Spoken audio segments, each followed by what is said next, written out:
Petang itu, sesaat setelah melewati waktu maghrib, aku tengah melantunkan ayat-ayat suci Al-Quran setiap sholat fardu. Namun, tiba-tiba terdengar ketukan dari arah pintu depan rumah. Aku segera hentikan bacaan, lalu bergegas melangkah ke ruang tamu dengan mukena yang masih menempel di tubuh.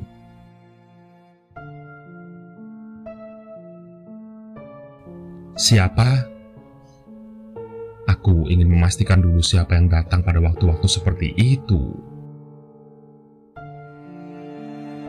Aku suamimu, Dek. Jawab satu suara yang sudah kuhafal betul dari arah luar. Abang, kok sudah pulang? Bukankah jadwalnya 4 hari lagi? Tanyaku penasaran setelah daun pintu terbuka. Kerjaanku sudah selesai lebih awal, jadi bisa pulang cepat-cepat, ujar suamiku sambil tersenyum lebar dan sorot mata berbinar. Lagi pula aku kangen sama kamu. Tidak tahan rasanya kalau harus berlama-lama jauh dari kamu, kata suamiku. Ah, gombal, jawabku.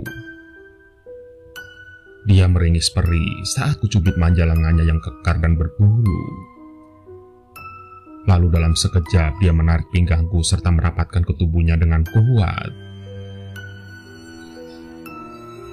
Abang kenapa sih? Tumben. Aku sangat merindukanmu, Dek, ujarnya setengah berbisik di dekat daun telinga. Aneh, seperti habis berpisah puluhan tahun saja.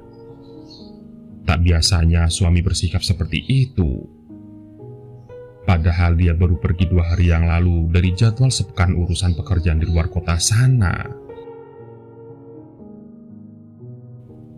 Tapi aku belum sholat Isya, Bang. Tunggu sebentar sampai kita selesai sholat berjamaah nanti ya. Nampak kekecewaan tergura di wajahnya, dan degus nafas masih memburu penuh nafsu.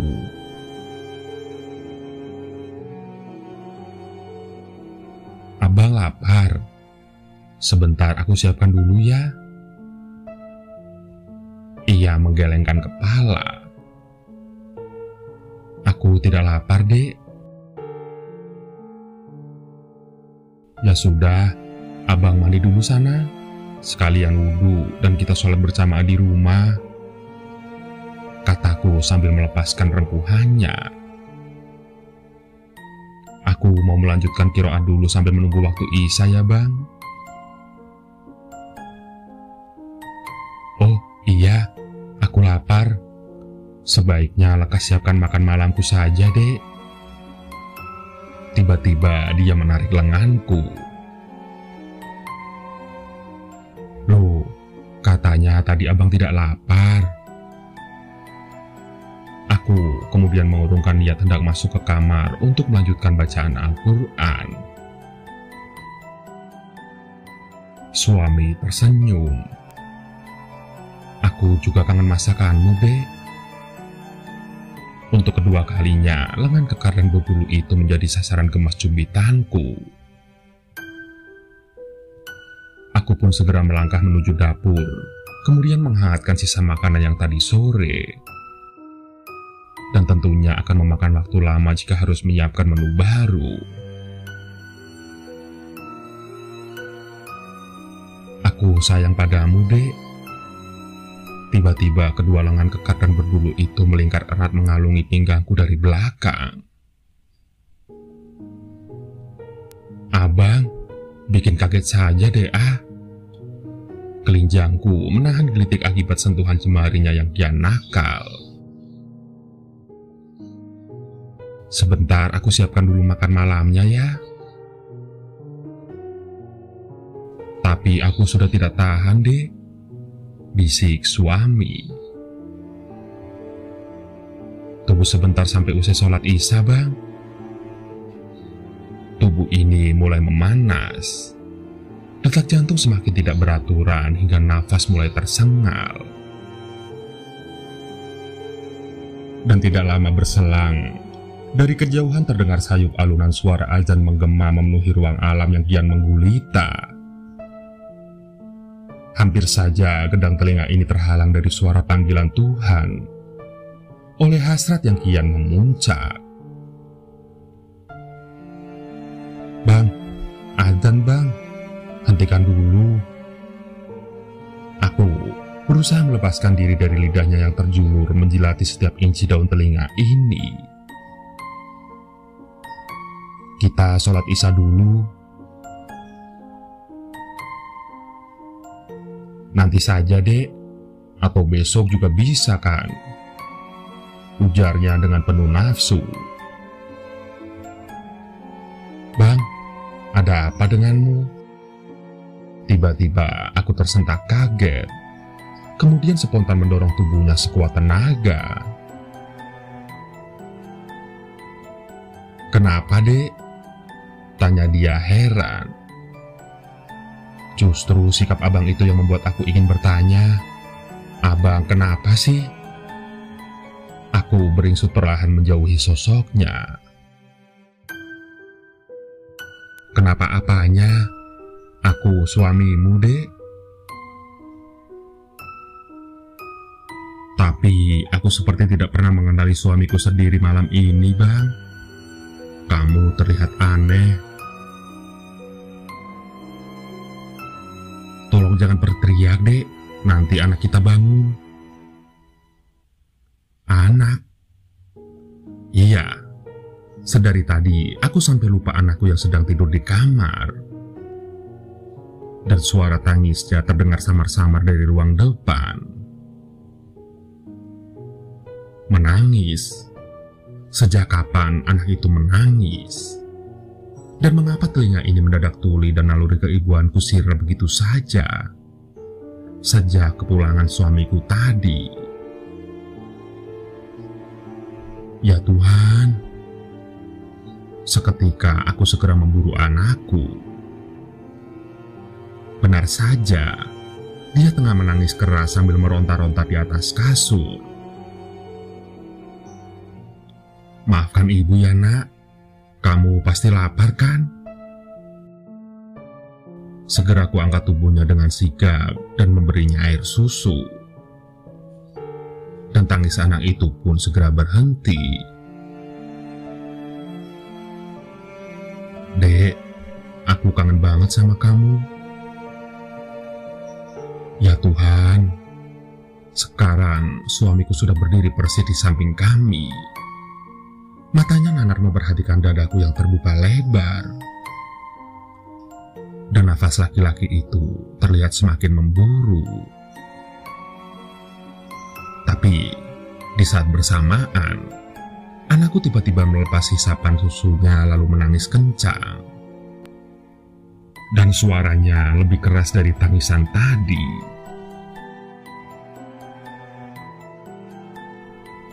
"Abang sholat isya duluan sana. Aku harus nyusuin anak dulu." Laki-laki itu memandang sekilas dengan sorot mata penuh kekecewaan.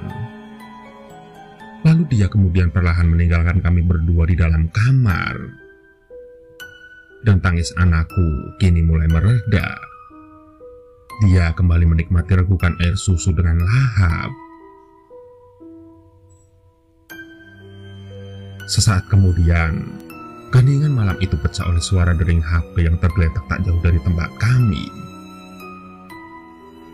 Aku segera menggapainya dan tertegun sesaat memperhatikan layar yang menyala. Ada nama serta nomor suamiku di sana. Lantas, untuk apa dia menelponku dari ruang tengah?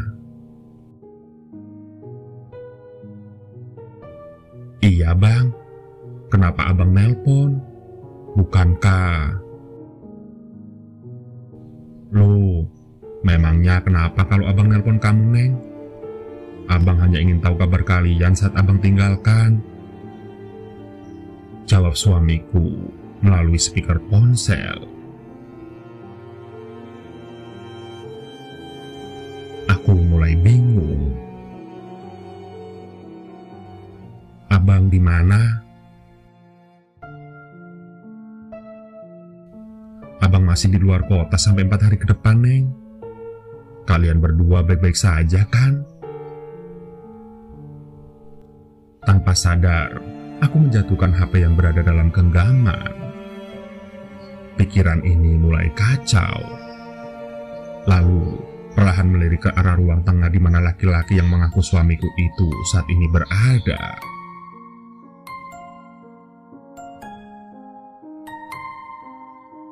Dek, mengapa aku tidak menyadari sejak awal kalau selama ini suami tidak pernah memanggilku dengan sebutan itu? Kalau dia masih berada jauh di luar sana, lantas siapakah laki-laki yang tadi sempat menjamah tubuh ini?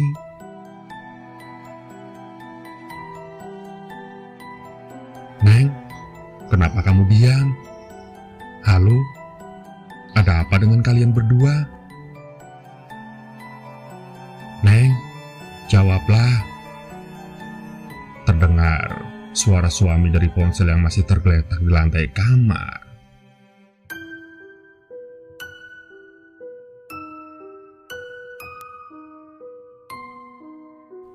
Malam itu, aku duduk termenung seorang diri di ruang tengah, bertemankan segelas kopi hitam kental dan sebungkus rokok kretek kegemaranku. Hembusan nafas berat bercampur asap nikotin sesekali menghentak kesunyian di antara remang cahaya lilin kecil yang mulai redup.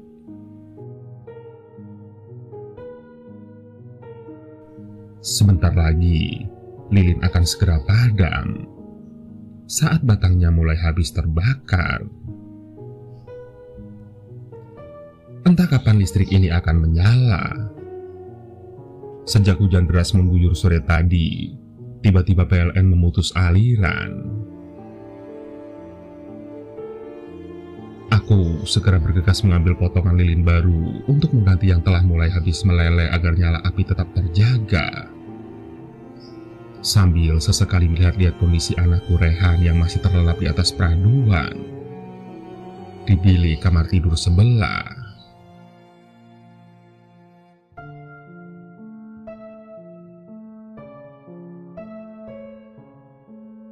Kasihan sekali anak itu.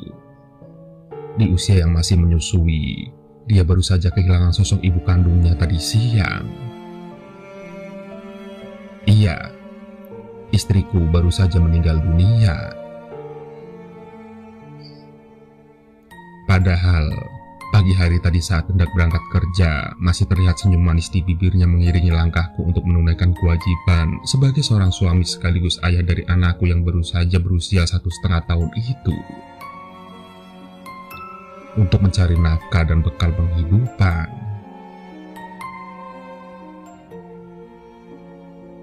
Hati-hati di jalan ya bang, jangan terlalu sore pulangnya, ujar istriku dengan suara lirih dan wajah yang tampak pucat. Kamu sakit, Neng? Kuraba dahinya sebentar dan terasa sedikit panas. Kamu demam. Dia tersenyum. Mungkin efek dari batuk, bang. Aku sudah minum obat kok. Ya sudah, kamu istirahat saja dulu. Biar tugas rumah aku yang kerjakan nanti sepulang dari sawah. Iya bang, jawab istriku sambil menyerahkan tempat makanan untuk bekal aku makan siang nanti di sawah. Abang tidak usah risau memikirkanku. Mungkin setelah tiduran, demam ini akan segera reda. Lanjut istriku. Setelah mengucup keningnya yang panas, aku segera melangkah pergi meninggalkan istriku serta Rehan. Hati-hati di jalan, bang. Kalimat itu yang terakhir kali terucap dari bibirnya pagi tadi, dan sekaligus kudengar untuk selamanya. karena sepulang dari sawah dan tiba di rumah hanya suara tangisan Rehan yang nyaring terdengar. Anak itu nampak tergolek di samping tubuh ibunya yang sudah terbujur kaku dan dingin. Istriku meninggal dunia.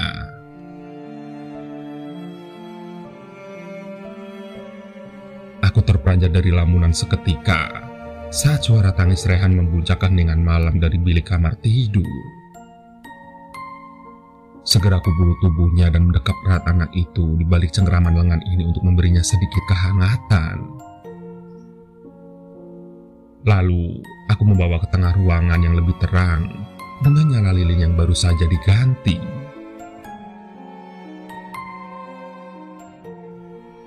Tangis Rehan semakin menjadi. Anak itu tidak juga mau diam dalam dekapan. Walaupun sudah kusembalkan daun botol berisi susu kambing yang masih hangat. "Kamu pasti lapar kan, Nak?" bisikku lirih sambil mengayun-ayun tubuh Rehan agar segera tenang. "Minum susu ini ya." Hanya sesaat Rehan mau mereguk susu yang kuberikan. Karena sebentar kemudian dia kembali lagi menangis. Menangis, menangis dan menangis. Bahkan sampai beberapa lama anak itu meronta dalam tangisnya. Aku tidak tahu. Pakiknya semakin keras. Sampai kemudian aku mendengar suara-suara gemeretak dari arah luar rumah. Kupasang lebih kuat telingaku di antara suara-suara rintik hujan yang masih turun. Iya, suara itu sesekali terdengar sangat jelas. "Pencuri kah?" tanyaku dalam hati. Perlahan aku kembali ke bilik kamar tidur dan menaruh tubuh Rehan yang masih menangis di atas kasur. "Sebentar ya, Nak. Bapak mau memeriksa kandang kambing dulu. Siapa tahu ada pencuri di sana." Setelah mengambil parang yang terselip di dinding kayu, aku segera bergegas menuju kandang kambing yang berada persis di belakang rumah. Sambil mengendap-endap di tengah kegelapan, perlahan aku berjalan selangkah demi selangkah dengan bilah parang yang siap terhujam. Tapi, bersamaan dengan itu tiba-tiba tangis Rehan mendadak berhenti.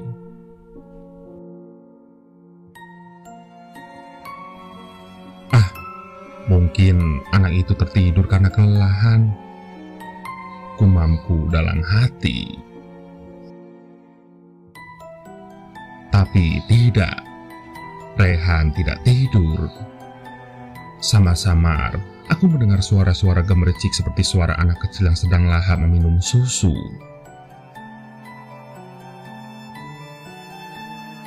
Mungkin Rehan sedang mengisap ibu jari tangannya sendiri. Gumamku lagi. Sekali lagi, aku berusaha memusatkan pikiran di antara intayan kandang kambing dengan suara Rehan. Tapi kondisi anakku rasanya tidak boleh kulalaikan. Apalagi suara decak mulut anak itu semakin jelas terdengar di balik dinding rumah yang terbuat dari anyaman bambu itu. Karena penasaran, aku mencari-cari lubang kecil di dinding bilik bambu untuk melihat kondisi Rehan. Sisa penerangan lilin yang ada di ruang tengah sedikit membantu penglihatanku menerobos kerembangan suasana kamar tidur.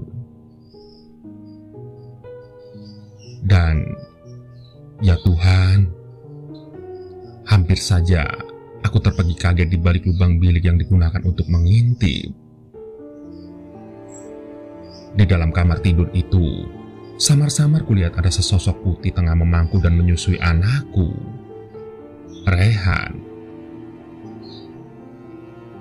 Kuusap mata berulang, seakan tak percaya dengan apa yang terlihat barusan.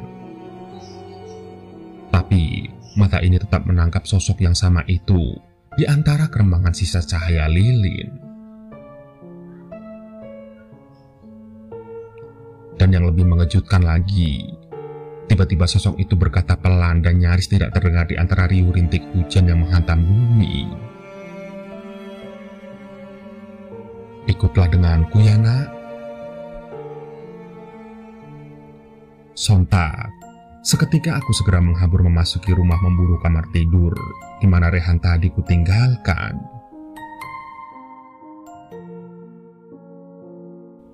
"Rehan!"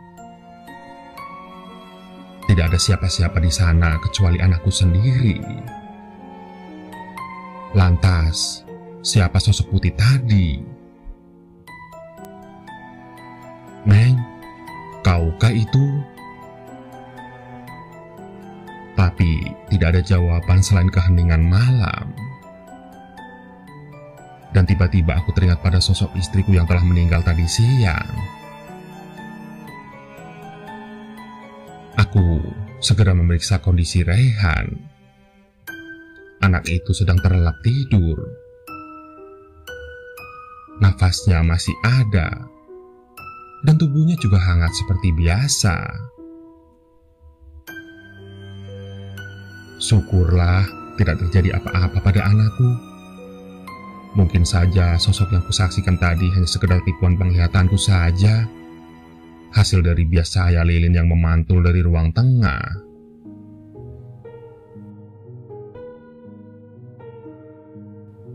Saat itu, yang aku inginkan hanyalah memeluk anakku, memberinya kehangatan dari desiran angin malam yang menerobos dari celah dinding bilik bambu.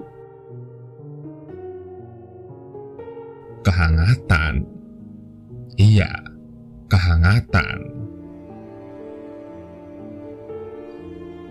Kehangatan.